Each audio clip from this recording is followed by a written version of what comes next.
আপনি যদি রমজানের প্রথম রাতেই জান্নাত নিজের জন্য ফরজ করে নিতে পারেন, জাহান্নাম থেকে ছাড় হাসিল করতে পারে, তাহলে সবচাইতে ভাগ্যবান। আর যদি বিলম্ব হয় তারপরও জাহান্নাম থেকে ছাড় পেয়ে গেলেন, জান্নাত পেয়ে গেলেন, জান্নাত আপনার জন্য আমার জন্য অবধারিত আল্লাহর পক্ষ থেকে সুনিশ্চিত হলো, তাও ভাগ্যবান। আর যদি রমজান শেষ হয়ে গেল, ঈদের রাত, ঈদও শেষ হয়ে গেল, দুনিয়াদারি করলেন ঈদে, কিন্তু জান্নাত পাওয়ার ঈদ হইল না, তাহলে আপনার মতো হতভাগে কেউ নাই। লাইসাল ঈদুল লিমান লাবিসাল জাদীদ ইন্নামাল ঈদুল লিমান তারাকাল খাতায়া। আরবি কবি বলেছেন যে ঈদ ওইসব মানুষের জন্য নয় যারা নতুন নতুন কাপড় পরে আর ছেলে মেয়েকে নতুন নতুন পোশাক পরায়। ঈদ সত্যিকারের কার জন্য? লেমান তারাকাল খাতায়া, যেই ব্যক্তি এই রমজানে সে একেবারে বদ্ধপরিকর দৃঢ় প্রতিজ্ঞা করতে পারলো যে আমি জীবনের জন্য সমস্ত গুনাহকে পরিত্যাগ করলাম, তালাক দিলাম, জীবনে কোনো গুনাহ করব না, জেনে শুনে ইচ্ছাকৃত আমি কোনো গুনাহ করব না, এই রকমের যদি সংকল্প তৈরি করতে পারেন, এই রকমের যদি দৃঢ় প্রতিজ্ঞ হতে পারেন, তাহলে আপনার ঈদ হচ্ছে সার্থক, আপনার ঈদ সার্থক, আপনার রমজান সার্থক। রব্বুল আলামিন যেন তৌফিক দান করেন, এটা যেন আমাদের প্রত্যেকের মধ্যে থাকে যে রমজান মাস আসছে, এতে আমি এমনভাবে খালেস তওবা রমজানে প্রবেশ করছি যে রমজান থেকে বেরোবো এমন অবস্থা নিয়ে যে আমার জন্য আল্লাহর পক্ষ থেকে জান্নাত যেন ফরজ হয়ে যায়, অবধারিত হয়ে যায়। আল্লাহ যেন তৌফিক দান করেন। রাসূলুল্লাহ সাল্লাল্লাহু আলাইহি ওয়াসাল্লামের হাদিসে রয়েছে এই রমজান মাস সম্পর্কে, ওয়ালিল্লাহি ওয়াতাকাও মিনান নার, আল্লাহ রাব্বুল আলামিন জাহান্নাম থেকে অসংখ্য মানুষকে রমজান মাসে মুক্ত করেন, ছাড় দেন, যাদের এই অতীত সময়কালে মরণ হলে জাহান্নাম অবধারিত ফরজ হয়ে গেছিল, এই সময়টায় মারা গেলে জাহান্নামে চলে যেত। ও তাকাও মিনান নার, জাহান্নাম থেকে তাদেরকে আল্লাহ মুক্তি দান করেছেন, করে থাকেন প্রত্যেক রমজানে।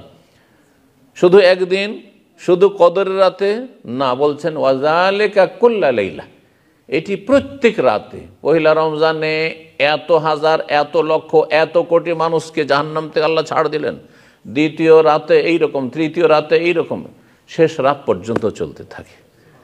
এমনকি ঈদের রাতেও একটি হাদিস রয়েছে, সর্বশেষ পুরস্কার বিতরণ আল্লাহর পক্ষ থেকে ঈদের রাতে। কারণ মানুষের যখন মেহনত, পরিশ্রম, মজদুরি করা শেষ হয়, তখন মালিক কি দেয়? পারিশ্রমিক দেয়। তো রমজান মাসে যখন মজদুরি করা শেষ হইল, আমল করা শেষ হইল, তখন সর্বশেষ আল্লাহর পক্ষ থেকে প্রতিদান দেওয়া হবে সেই লাইলাতুল ঈদের রাতে। সংক্ষেপে কথাগুলিকে আমি একেবারে সীমিত করে চমুক করে আপনাদের সামনে পেশ করলাম। তো এই কথাগুলি বললাম রমজানকে স্বাগত জানাবার ক্ষেত্রে, রমজান যে শুরু হচ্ছে কিভাবে শুরু করবেন এ বিষয় সম্পর্কে কয়েকটি দিক বললাম। রমজান মাসের সিয়াম আল্লাহ ফরজ করেছেন, রমজান মাসের সিয়াম আল্লাহ কি করেছেন? ফরজ করেছেন, জি। এবং এটি ইসলামের রুকন, স্তম্ভ কয়টি? 5টি, তার অন্যতম গুরুত্বপূর্ণ স্তম্ভ, জি, যার গুরুত্ব হজ উমরার চাইতে অনেক বেশি। রমজান মাসের সিয়াম, রোজা প্রত্যেক বছর 1 মাস ফরজ, তাই না? সেটা 29 হোক অথবা 30 হোক। কিন্তু হজ 5 বছর পর পর ফরজ না 10 বছর পর পর? জীবনে একবার ফরজ। তাহলে কত পার্থক্য! তাহলে 4 নম্বর স্তম্ভ হচ্ছে রোজা, সিয়াম, 5 নম্বর স্তম্ভ হচ্ছে হজ, এই দুটোর মাঝে কত পার্থক্য! যাকাত বছরে একবার ফরজ, তাই না? আর ফসল হলে যখন যখন ফসল উঠে আসবে। ঠিক আপনার রমজান মাসের সিয়ামও বছরে একবার 1 মাস ফরজ। এখানে আর একটি কথা বলেনি রমজান মাস শুরু করার ক্ষেত্রে, কারণ অনেকে দ্বিধাদ্বন্দ্বে থাকেন, আর অনেকে মনে করেন ক্যালেন্ডার মানেই নিশ্চিত। ধরেন সৌদি আরবের ক্যালেন্ডার সারা বিশ্বে একটা গুরুত্ব রাখে, তাই না? এবং অধিকাংশ বিশ্ব সৌদি আরবে যে ঈদ হচ্ছে সেটাকে ফলো করে, বিশেষ করে পশ্চিমা দেশগুলো। শুধু সমস্যাটা কোথায়, একদিন পরে ভারত, বাংলাদেশ, পাকিস্তান এইসব দেশগুলিতে দ্বন্দ্ব শুধু। হ্যাঁ, যে রমজান কোন দিন শুরু হবে আর ঈদ কোন দিন হবে, এক গ্রাম থেকে পাশের গ্রাম 2 দিনে 3 দিনে ঈদ হচ্ছে, এইসব ঝামেলাগুলো আমাদের দেশে বেশি শুধু। বাকি আরব দেশে কোনো ঝামেলা নেই। আছে যে বাহরাইনে রমজান শুরু হইলো না আর সৌদিতে শুরু হয়ে গেলো, এমন নেই। এমনকি ইউরোপ, আমেরিকা, কানাডা সবাই ফলো করে যে সৌদি আরব যেহেতু অমুসলিম দেশ আর সেই দেশে মুসলিম আপনার মাইনরিটি বসবাস করে, সংখ্যালঘু, সুতরাং তারা ফলো করে যে মক্কা মদিনায় আমাদের কি শুরু হয়েছে, রমজান শুরু হয়েছে, সুতরাং আমাদেরও শুরু। এতে একটা ঐক্য আলহামদুলিল্লাহ মানে প্রকাশ পাচ্ছে, ফুটে উঠছে। যাই হোক, সেদিকে যাচ্ছে না।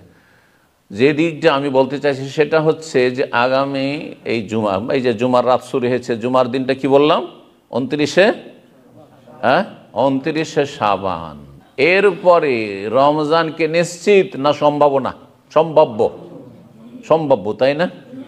এই মর্মে রাসূলুল্লাহ সাল্লাল্লাহু আলাইহি ওয়াসাল্লাম বলেছেন, সহিহ বুখারী মুসলিমের হাদিস, সোমু লিরুয়াতিহি ওয়া আফতিরু লিরুয়াতিহি, তোমরা চাঁদ দেখে রোজা ধরো, সিয়াম শুরু করো, ওয়া আফতিরু লিরুয়াতিহি, আর তোমরা চাঁদ দেখে রোজা বন্ধ করো। হ্যাঁ, রোজা বন্ধ করো মানে রোজা স্টপ করো, ইফতার করো মানে ঈদুল ফিতর করো।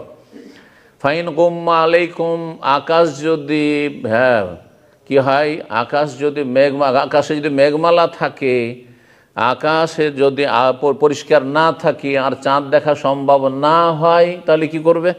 আর যেমন এখন বর্তমান যে আবহাওয়া আছে এই আরব দেশে যেখানে বসবাস করছেন, কি আকাশে মেঘ আছে, সুতরাং চাঁদ দেখার সম্ভাবনা কম। যদি চাঁদ দেখার, আমাকে আপনাকে ফিকির করতে হয় না চাঁদ দেখার, কারণ চাঁদ দেখার মতো মুসলিম দেশে আলহামদুলিল্লাহ সরকারি ব্যবস্থা আছে। এখানে চাঁদ দেখার খবর আসলো না, তাহলে কি করতে হবে?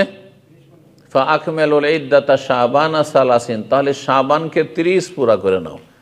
তাহলে আগামী এই যে জুমার দিন যে শুরু হয়েছে, রাত শুরু হয়েছে, এই যে জুমা পড়বেন, তারপরে সূর্য ডুবে, সেই সময় যদি চাঁদ দেখার খবর আসে তাহলে আপনি কি করবেন? রমজান শুরু করে দেবেন 29-এর পরে। আর যদি চাঁদ দেখার খবর না আসে তাহলে কি করতে হবে?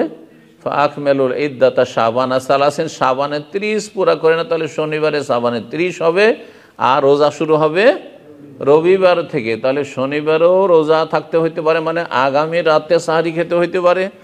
আবার যদি 30 শাবান হয়ে যায়, চাঁদ না দেখার খবর আসে, তাহলে আপনি রবিবার থেকে আপনি রোজা রাখবেন, মানে শনিবারের দিন গিয়ে সাহারি খাবেন। এই বিষয়টি জেনে নেওয়া ভালো, কারণ অনেকে এমন জায়গায় হয়তো থাকছেন যেখানে হয়তো খবর পান না, সরকারি কি খবর হইলো না হইলো, তো রোজা শুরু করব না শুরু করব, একটু খবর নেওয়ার চেষ্টা করবেন। সাথে বন্ধুরা আছে বা আলেমারা আছে তাদের কাছ থেকে, যে আজকে বাহরাইনে চাঁদ দেখার খবর হয়েছে কিনা বা রমজানের ঘোষণা হয়েছে কিনা, ব্যাস। তারাবি হলে বুঝবেন, অনেক সময় তারাবির সময় খবর আসে না, তারাবির পরেও যদি খবর আসে তবুও রোজা রাখা ফরজ। তারপরে যে বিষয়টি বলবো আর যেটা বলতে শুরু করে সেটা হচ্ছে রমজান মাসের রোজা, সিয়াম আল্লাহ কি করেছেন? ফরজ করেছেন। এই ফরজ কেউ যদি অবহেলা করে, গাফিলতি করে, পারছি না, কষ্ট হচ্ছে, রাখবো, কিছু রাখলো না, তাহলে সেই ব্যক্তি কাবিরা গুনাহ করলো এবং সেই ব্যক্তি বড় ফাসেক, পাপিষ্ট। কিন্তু সে মুসলিম, পাপিষ্ট মুসলিম, দুর্বল ইমানের, ক্ষীণ ইমানের মুসলিম, অস্বীকার করে না। কিন্তু যদি অস্বীকার করে বা তুচ্ছ তাচ্ছিল্য করে, ছোট করে, যারা রোজা রাখে তাদেরকে হেয় প্রতিপন্ন করে, কারণ আমাদের দেশে বেশ কিছু মুনাফিক টাইপের অথবা মূর্খ, এমন গণ্ড মূর্খ আছে যারা রোজাদারদেরকে নিয়ে উপহাস করে। তুমি রোজা রেখে কি পেয়েছো তুমি? তুমি রোজা রাখছো, তারপরে তোমার বালা মুসিবত কেন ছোটে না? রোজা রাখছো, আমি তো রোজা রাখি না, তারপরে কেন আমি সুস্থ আছি? শয়তান এদেরকে প্রতারিত করেছে। যায়্যানা লাহুমুশ শায়তানু আমালাহুম, আল্লাহ কোরআনে কেন বলছেন এইরকম বদ প্রকৃতির লোকদের জন্য শয়তান তাদের পাপগুলিকে সুসজ্জিত করেছে, সাজিয়ে চমৎকৃত করেছে, পেশ করেছে যে খুব পাপ কর।